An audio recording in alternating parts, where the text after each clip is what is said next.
Olá, sombrios! Bem-vindos aos Contos de Terror da Jessie. Nosso conto de hoje se chama The Black Man. Jeffersonville, Indiana, 2018, 21 horas. Sarah Middleton acordou, mas continuou com os olhos fechados. Sentiu uma brisa fria tocar seu rosto. Achou aquilo estranho e abriu os olhos. Levantou-se bruscamente e assustada. Estava no meio da floresta. Ela apertou as mãos nervosamente. Como havia ido parar lá? Começou a andar. Ainda era noite e o medo lhe fez sentir frio, apesar da noite estar quente, pois era verão. As lágrimas começaram a rolar pelo seu rosto. Há 3 noites que aquilo estava acontecendo, mas há meses que seu tormento teve início. Começou com pesadelos onde sombras negras apareciam em seu quarto e vozes sussurravam no escuro coisas terríveis. Ela acordava gritando sua mãe, mas ela sempre dizia que só tinha sido um pesadelo. Ficava com ela até que adormecesse. Todas as noites era a mesma coisa. Seu pai começou a ficar nervoso e ameaçou lhe bater se não parasse de incomodá-los com seus pesadelos. Que ele precisava acordar cedo para trabalhar. Sua mãe a levou para o médico que cuidava da filha desde que nasceu, o Dr. Stanton.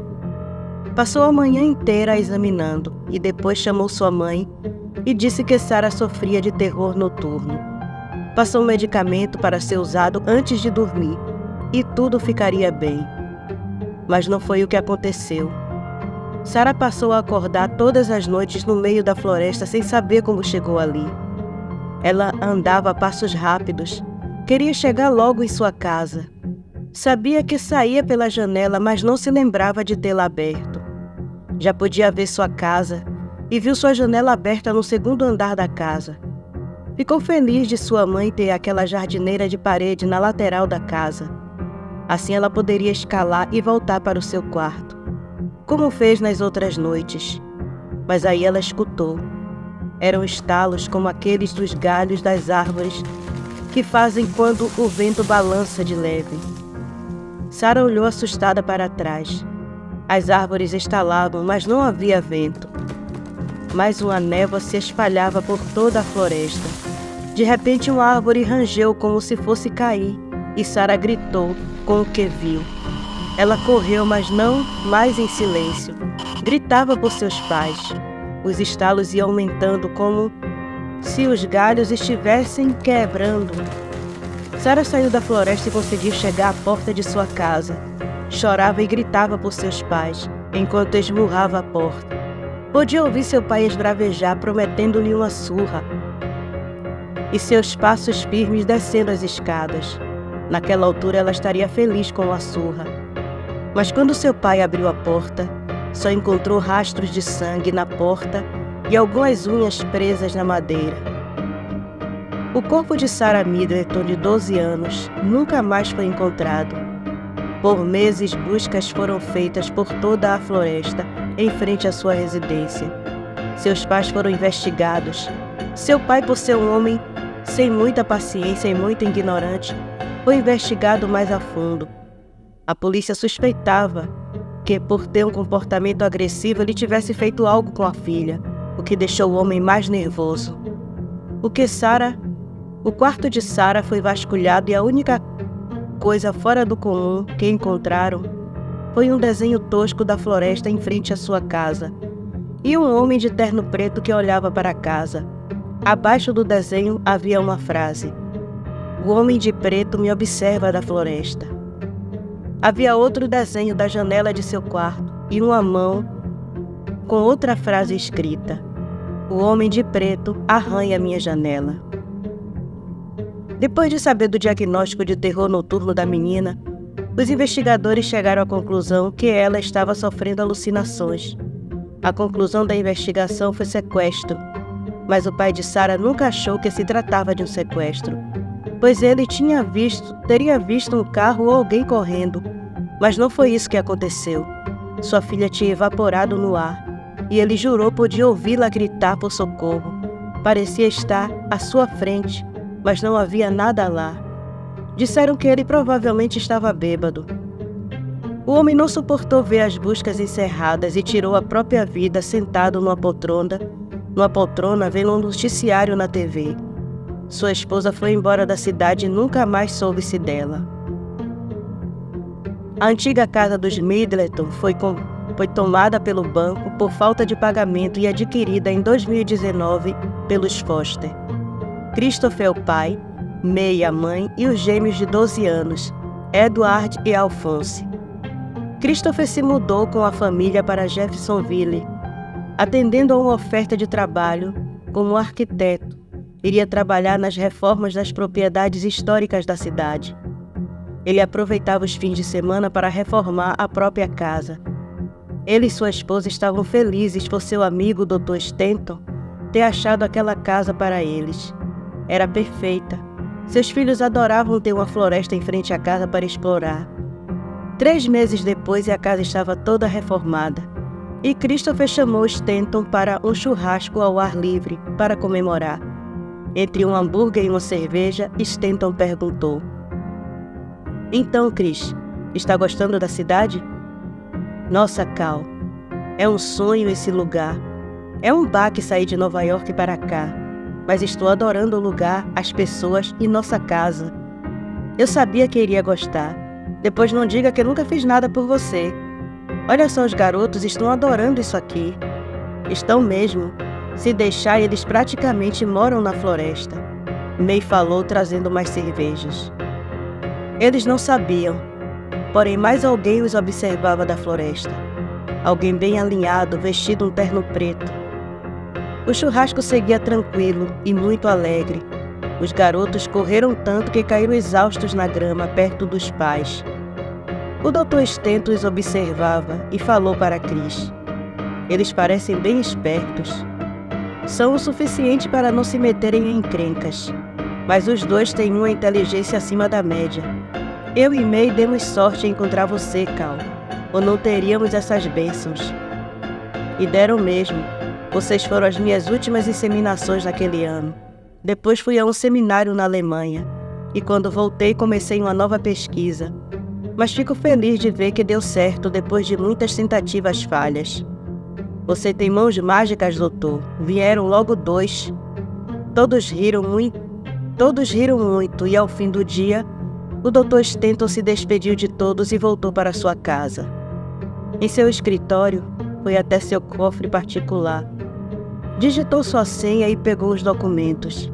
Se serviu de um Jack Daniels e começou a separar as pastas até encontrar a dos Foster. Recostou na cadeira, olhando a foto dos recém-nascidos, Edward e Alphonse, e falou depois de dar um gole em seu uísque: "Seu pagamento já foi escolhido. Falta pouco para eu me livrar disso." Do outro lado da cidade, um garoto de 12 anos estava jogando em seu computador, enquanto seus pais brigavam no andar de baixo.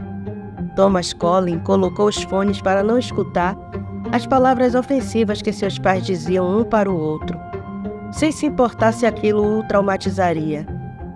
Já havia passado 3 fases do jogo, quando uma estática acompanhada de uma distorção na tela fez ele ver um desenho, na verdade um rabisco tosco do que parecia ser um homem. Foi tudo muito rápido, talvez para os olhos de Thomas, mas não para o seu cérebro.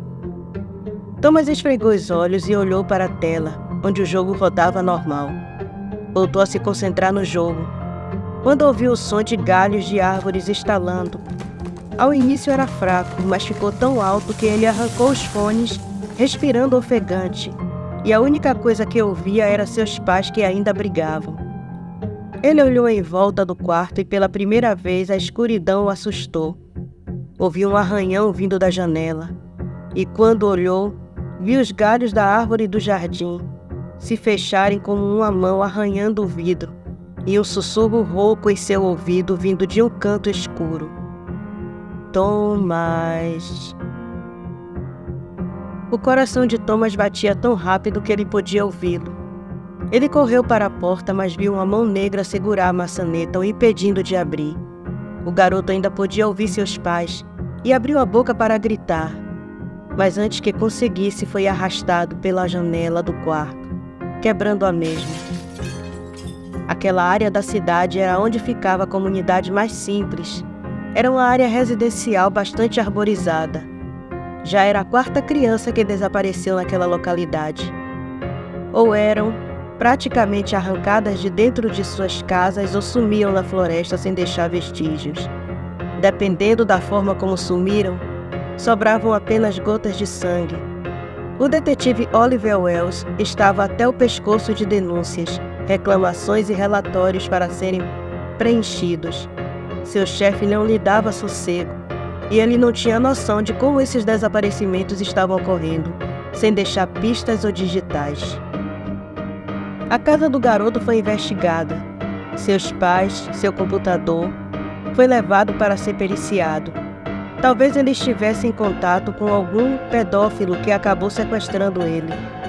Os pais do garoto não podiam dar nenhuma informação. Não sabiam da vida do próprio filho. Se o garoto não tivesse desaparecido, eles acabariam perdendo a guarda dele por negligência.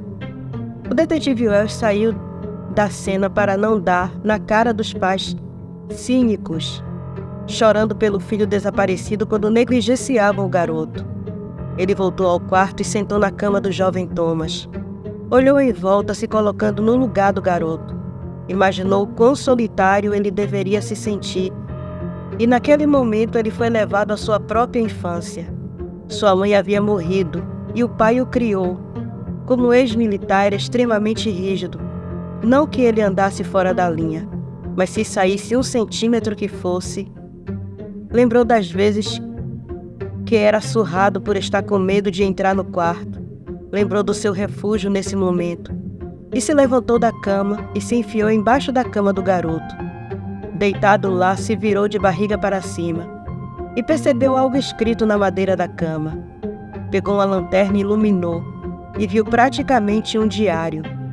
Falava das árvores da floresta, dos sons que elas faziam, de como se mexiam parecendo uma pessoa andando. Ele contava como acordava à noite com alguém chamando o seu nome, dos galhos parecendo mãos arranhando sua janela, e do homem de terno que começou a seguir ele, e às vezes que ele aparecia dentro de seu jogo. O detetive Wells pegou seu celular e tirou fotos do que estava escrito, e quando saiu debaixo da cama, sua parceira o observava da porta do quarto. Ele se levantou e tirou a poeira de seu sobretudo. Ela se aproximou e retirou uma teia de aranha do cabelo dele e, sorrindo, disse: "É, você vai mesmo fundo no caso, hein, Wells?" Ele sorriu sem jeito. Célia Rodrigues era uma latina de curvas perfeita e pele parda, olhos castanho-mel e cabelos longos, cor de chocolate. Era a sensação do departamento. Todos queriam trabalhar com ela, mas seu chefe a designou para trabalhar com ele, porque era mais sério que os outros. Mas ele acabou caindo em seus encantos, como os outros. Só era mais sério e procurava não demonstrar o que sentia. Mostrou as fotos para ela, que franziu a testa e olhou para ele e perguntou: "Percebeu o padrão?" "Sim." "O que vamos fazer?" "Vamos voltar à casa de cada criança desaparecida e investigar cada canto. Tenho certeza que encontraremos descrições como esta." "Acha que é o mesmo sequestrador de 1 ano atrás? Da menininha dos Middleton?" "Estou achando que sim. Vamos terminar aqui e pedir um mandado para as casas dos outros desaparecidos." Os dois terminaram e avisaram a família do garoto que não trocassem no quarto, pois era uma cena de crime. Voltaram para o departamento e pegaram o arquivo de Sarah Middleton e passaram a estudar as semelhanças do caso da garota com o de Thomas. Pegaram também os arquivos dos outros 3 desaparecidos, também naquela periferia. Era o Paul Sanderson, James Dudley e Rachel Flynn. Todos tinham 12 anos. Todos, exceto Thomas. Todos, exceto Thomas, se queixavam de pesadelos e de alguém chamar o nome deles do canto escuro do quarto. Tinham as descrições. por escrito de Sarah e Thomas sobre um homem de terno que os observava. Esse sequestrador gosta de se vestir bem. Que estranho ele perseguir as crianças antes de levá-las. Célia observou Wells, suspirou e comentou. Dele para ele mesmo, em voz alta. Por que só crianças de 12 anos? Qual o mistério? Célia colocou o mandado na mesa e disse, já temos os mandados, talvez encontremos algo nas casas das outras 3 vítimas que responda às suas perguntas. Ele pegou os mandados e seu sobretudo e disse, vamos, no caminho comemos alguma coisa. Os 2 saíram e entraram no Opala 89 de Wells. Antes de darem a partida, a porta traseira se abriu e Roger Brock entrou sentando e fechando a porta. Wells desligou o carro e perguntou, o que acha que está fazendo, Brock? Estou indo com vocês, não percebeu? Desce desse carro agora. Não vou permitir que você estrague a investigação. Fala sério, Oliver. Eu posso ajudar, eu tenho uma teoria sobre quem está raptando as crianças. Posso ir lhe contando no caminho. Eu já ia rebater quando Célia falou. Acho melhor não perdermos tempo. Do contrário, não vai dar para investigar todas as casas. Wells bufou e deu partida no Opala, seguindo para a periferia.